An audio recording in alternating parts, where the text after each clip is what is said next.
Something is seriously different about you today.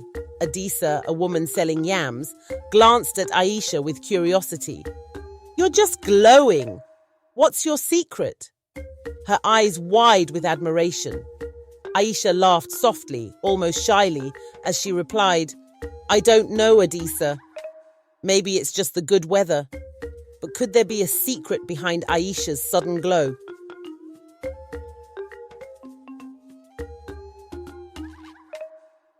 In the village of Abani, life was vibrant, filled with the sounds of laughter, chatter, and the busy hustle of the market square. People gathered there daily to buy and sell goods, share news, and enjoy the company of their neighbors. It was a bright afternoon when Aisha, a young woman known for her quiet nature and modest looks, decided to fetch water from the river that flowed just beyond the market. The sun was high in the sky, and the air was warm and thick with the scent of spices and fresh produce. As Aisha made her way to the river, she noticed something sparkling under the water. Her curiosity piqued. She carefully leaned in, her feet sinking into the cool mud. She reached down and pulled out a necklace tangled in the weeds.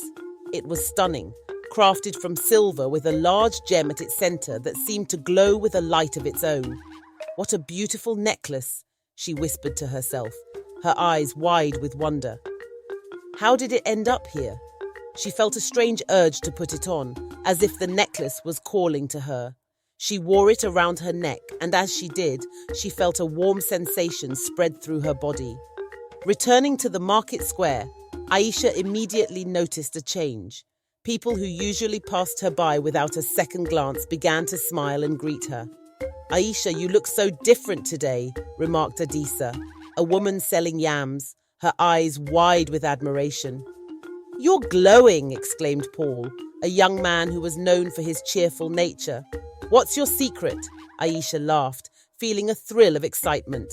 I don't know, she replied, touching the necklace unconsciously. Maybe it's just a good day. For the first time in her life, Aisha felt seen, truly seen, and she liked it. That night, Aisha took off the necklace and set it beside her bed. The next morning, she noticed that everything seemed to return to normal. The attention she had received the previous day was gone. People barely looked her way. Confused, she put the necklace back on, and just like magic, everyone began to notice her again. Good morning, Aisha.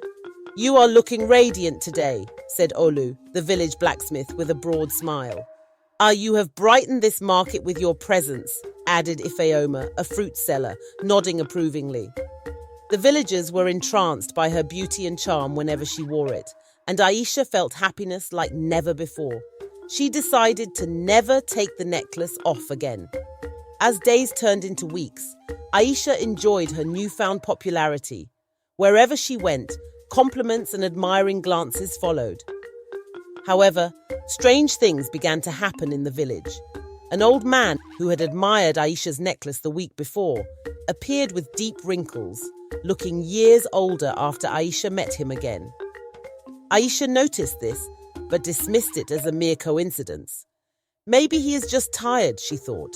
Yet, over the following days, she observed more and more villagers showing signs of unusual aging. The once lively children seemed tired and weary. The strong men grew weak, and the women's hair turned grey prematurely. Yet, Aisha remained as youthful and beautiful as ever. Years passed by, and one afternoon, as Aisha gazed at herself in the river's reflection, she felt some guilt. Could it be the necklace? She whispered, doubt creeping into her mind. She decided to remove the necklace just for a moment. As soon as she did, she saw her reflection change. Her face aged rapidly before her eyes. Her hair lost its shine and her eyes dulled. She gasped in horror and quickly put the necklace back on. Instantly, her youthful appearance returned. Aisha's heart pounded with fear. She realized that something was terribly wrong with the necklace.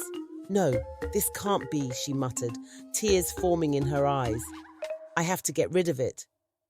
Determined to rid herself of the cursed necklace, Aisha ran to the riverbank and flung the necklace as far as she could into the water.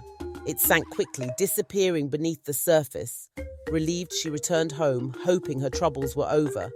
But the next morning, after a restless sleep, Aisha woke up feeling a strange weight around her neck. Her fingers trembled as they reached for her throat, and to her horror, the cursed necklace was wrapped tightly around her neck as if it had never left her. "What? How is this possible?" Aisha cried out, her voice shaking. Panicked, she yanked at it, but the clasp refused to budge. The metal was cold, biting into her skin. She tried everything, tugging, pulling, even attempting to break the chain with a knife, but it was no use. Each time she tried, the necklace seemed to tighten, growing tighter and tighter, as though angry at Aisha for throwing it into the river. What started as a delicate ornament had become a heavy burden. She could no longer step out of the house without the overwhelming fear that more people would comment on her striking appearance. Each compliment, though kind, seemed to weigh on her like a curse, and the thought of them aging too quickly haunted her. She tried everything humanly possible to break the necklace, but couldn't. Days passed, and the tightening became unbearable. Breathing became difficult as the necklace constricted her neck like a living thing, punishing her for rejecting it. Desperate, Aisha sought out Baba Ifem, the village's wise elder. Baba Ifem was known for his knowledge of ancient secrets and hidden powers. He lived in a small hut on the edge of the village, surrounded by herbs, old scrolls, and charms. Aisha's encounters with people along the way tested her resolve, as villagers marveled at her timeless beauty and showered her with compliments. She began to shut them down, her voice sharp and commanding, demanding that they stop. She no longer wanted to hear their praise. It only made the tightening of the necklace worse. "Baba Ifem, please, you must help me," Aisha pleaded as she entered his hut. Baba Ifem looked up, his eyes narrowing with concern. "What troubles you, child?" he asked gently. Aisha explained everything to him: the necklace, the aging villagers, how the necklace kept returning to her and strangling her. Baba Ifem listened carefully, his face growing grave. "This necklace is no ordinary piece of jewelry," he told her in a low voice. "It is cursed, created by dark magic. It feeds on the admiration of others, stealing their youth and vitality to keep you young and beautiful." Aisha's eyes filled with tears. "What can I do, Baba Ifem? How can I stop this?" "To break the curse," Baba Ifem continued, "you must return it to the place where you found it, in the presence of those it has harmed." Aisha nodded, determined to make things right. "I'll do whatever it takes," she said, her voice filled with resolve. The next morning, she went to the market square and gathered all the villagers who had aged because of the necklace. With a heavy heart, she confessed her mistake, telling them about the curse and her role in their suffering. "I'm so sorry," Aisha said, tears streaming down her face. "I never meant for this to happen. Please, help me put an end to this." The villagers listened, their eyes filled with a mixture of anger, sadness, and pity.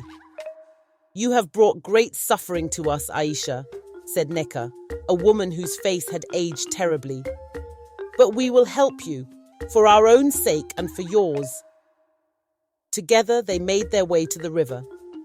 Baba Ifem led them in a solemn chant, calling upon the spirits of the river and the ancestors to break the curse. Aisha held the necklace on her neck, its gem glowing brightly, resisting her attempts to let it go. "Please, take this curse away," she cried out.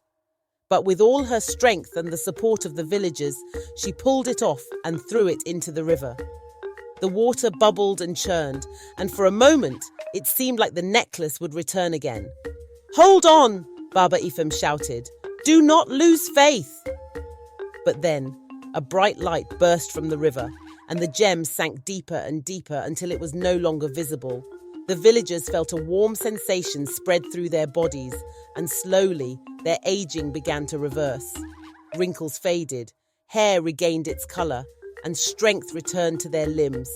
Aisha, however, felt her youth slip away. Her hair turned grey, her skin sagged, and she felt a deep fatigue settle into her bones. But she smiled through her tears, knowing she had done the right thing. "Thank you, Aisha," said Neka, her face now smooth and youthful again. "You have saved us all." The village was restored to its former glory, and the cursed necklace was gone forever.